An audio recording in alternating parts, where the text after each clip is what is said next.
Hello everybody, welcome back to Gaming History. Today we're going to be talking about the first video game console, the Magnavox Odyssey. So let's begin with the story of the Magnavox Odyssey, first video game console. The Magnavox Odyssey was first released in North America in 1972. It was manufactured by Magnavox, though it had been designed and created at Sanders Associates.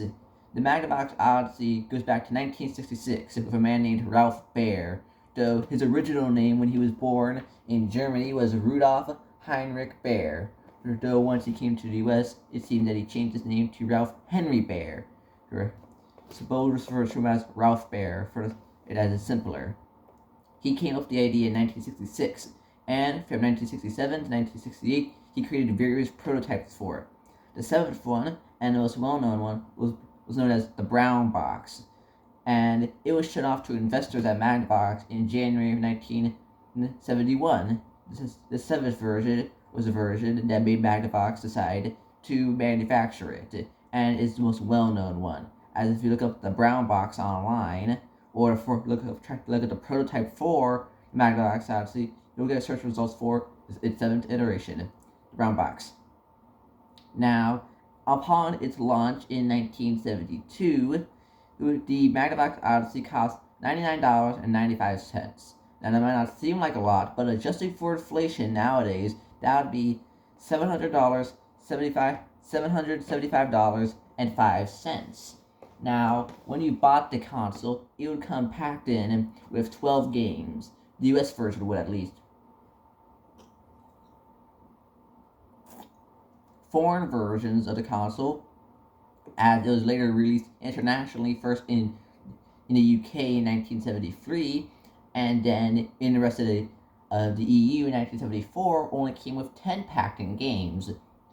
Alongside that, you could also purchase more games besides the initial 12 or 10 packed-in games, as you could buy an additional 10 games which were sold separately. Alongside that, if you answered a survey, you were able to get one free game.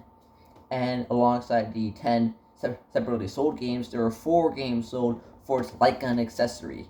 This is the first video game console, and the first video game console to feature a light gun accessory. The gun was very, very realistic. It looked like a regular shotgun, which due to new laws and regulations could never be done today. But laws and regulations either for toys that resembled real-life guns either were non-existent or much more lax and loose at the time, which allowed for its light gun, the Magnavox Odyssey, to be realistic. It looked like just a real-life shotgun. Now, the thing with the Magnavox Odyssey is that if you wanted to play the games properly, you would need physical items, the paraphernalia, to play it properly, as each of the games came with stuff like paper money, dices, boards, and stuff that you use for a board game. Alongside that, it all came with these plastic overlays you put over the TV. The static electricity created from the TV at the time would help keep it attached. But you couldn't fully play the games without external hardware such as dice and stuff.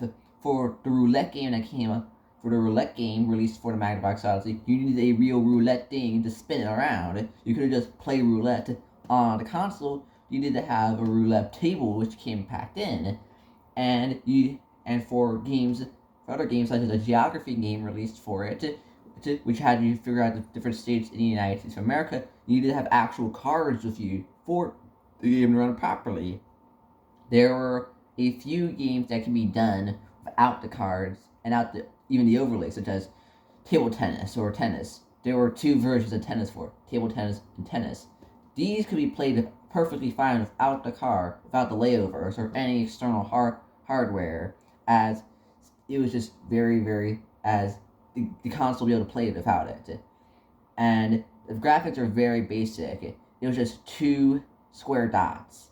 That was it. 2 white squares. That was nothing more, nothing less. 2 squares.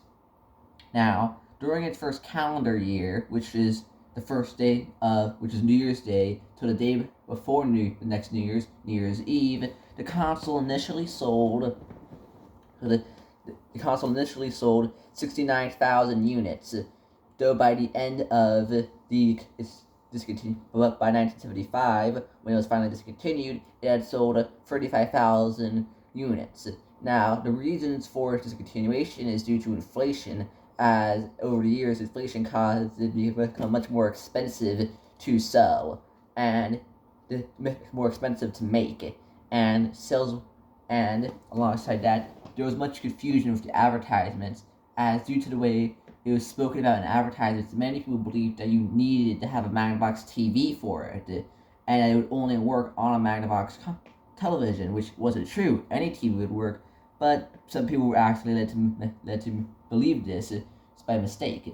Now, following its discontinuation in 1975, Magnavox continued to release consoles, as they released a series of Pong consoles, 100, 200, 300, and so on and so forth. As during the Pong craze in the 1970s, many companies were producing Pong consoles. People made the ColecoVision started out during their Coleco Telstar line of Pong consoles. Atari and Sears started off with the home Pong in October 1975. Now, Magnavox would later release the Magnavox Odyssey 2 near the end of the 1970s. It was the main rival to the Atari 2600, originally the Atari Video Computer System, VCS, but it didn't match in sales and never beat it out. But the Magnavox Odyssey, the original one, still holds strong as being the first ever video game console, and the various advertisements were made for TV on it, which you could find online. But it was a very, very basic system. It didn't even have sound. There were no sound effects for it. But it has possibly what could be considered the first ever horror game made for it, with the game Haunted House. It had a haunted house overlay of a generic gothic rundown manner of sorts for the overlay, and one character had to play a ghost and had to chase around another person who was a detective and to find various items scattered all throughout the house. So you could possibly say this was the first ever horror game on a Magnavox Odyssey. Yeah, but what saying. Now, one of the things that the Odyssey company made after the Magnavox Odyssey was actually a TV with a built-in Pong system, and it was in color too as well, and that was in 1976. But yeah, a built-in Pong console to your TV. And they also made an advertisement on TV for that, which you can find online. But the commercials for Magnavox Odyssey featured a recorder. The stuff you play in elementary school and stuff, Yeah, they had that in it. And it's very, very, very dry. Not that, exciting. But that's how it was for the first gaming console. Well, ladies and gentlemen, that's all I gotta say for today's episode. I hope you enjoyed it, alright? Well, bye. Have a nice time.